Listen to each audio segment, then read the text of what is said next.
Hey guys, welcome back to another tutorial. So today I'm going to be showing you how I add fingernail posts and backing to earrings, or really any project you're working on. You can apply this to pretty much everything. And additionally, I'm going to show you how I use cardboard to reinforce my beadwork to make it a little bit stronger. So yeah, let's get started.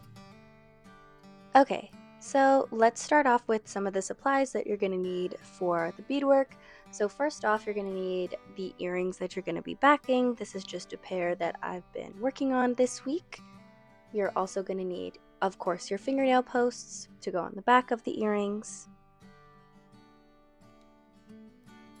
You're also going to need some scissors to cut out your beadwork. I really like these curved scissors from Fiskars, and I'll have a link for them below. You're also going to need some E6000 glue or whatever kind of glue you use. You're also going to need some cardboard to help reinforce that beadwork and to make it a little bit sturdier. And then lastly, whatever you want to back with. So I like to use felt because it's really soft, but you can also use leather or buckskin. You're also going to need an X-Acto knife, and this is kind of optional, but I personally think it helps out a lot later on. Okay, so let's go ahead and get started. You're first going to start by cutting out whatever beadwork, and I really like these curved scissors because they go around all of my beadwork pretty well since I do a lot of shapes that tend to have curves in it. So step one, just cut out your earring.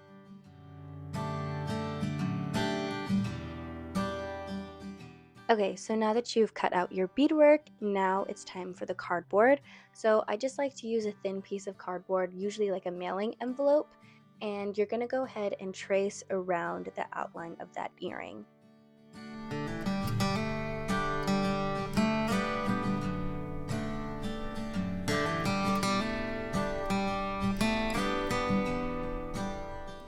Then once you've done that, you're going to go ahead and trace a little bit on the inside of that original outline.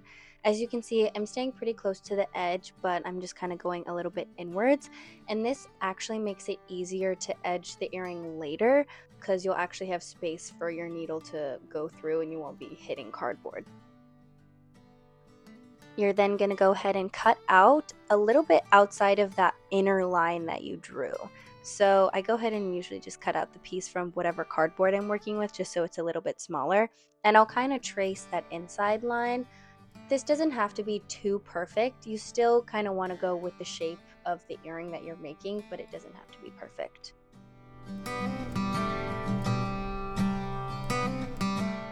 So now you're going to take your X-Acto knife and you're just going to make some cuts on the back of the cardboard. You're not necessarily going to go through the cardboard, but this just makes that shiny part on the back, a little rougher so the glue has something to stick to on that backing. So I just lightly go across the back of my cardboard with an X-Acto knife.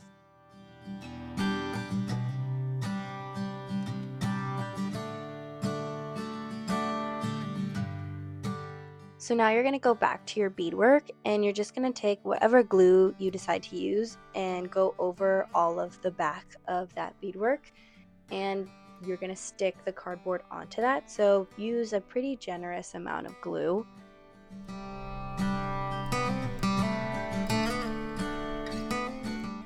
So you're then going to take your cardboard piece and stick it right on the back of that earring, and then I like to let mine dry for about 20-30 minutes with something heavy on top of it just to keep them nice and flat.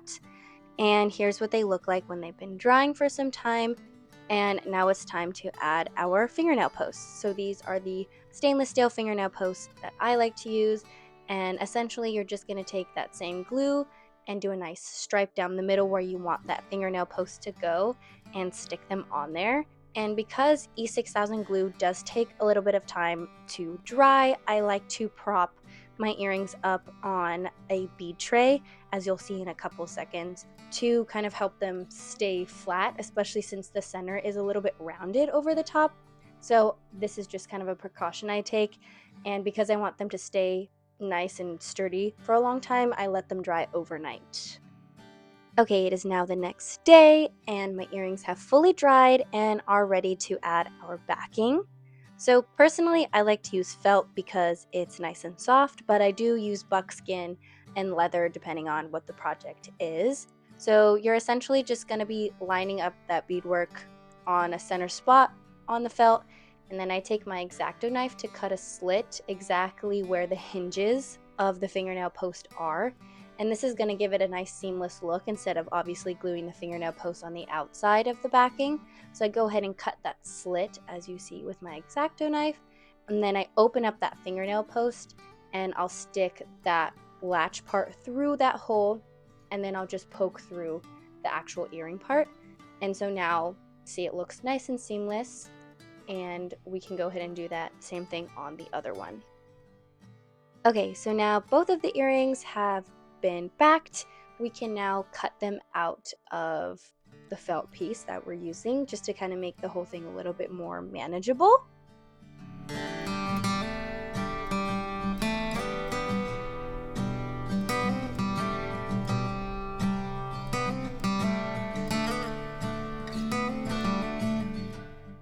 So now that you have both your earrings cut out, you're going to take your E6000 glue again, and you're going to just glue the cardboard and earring to the felt. That way it's nice and sturdy. And try to keep the glue on the cardboard. That way when you're doing your edging later, you're not going to be like going through 7 layers of glue. Trust me, I've tried and it bends my needles up so badly. So try to stay on that cardboard. Then once you've glued them and let them dry for a little bit, you can then cut them out of that felt. So just take your curved scissors again, or whatever scissors you use, and just go right outside of that outline of that beadwork, and try and stay as close as you can to the actual beadwork. That way you don't have odd pieces of backing like sticking out of your edging later on.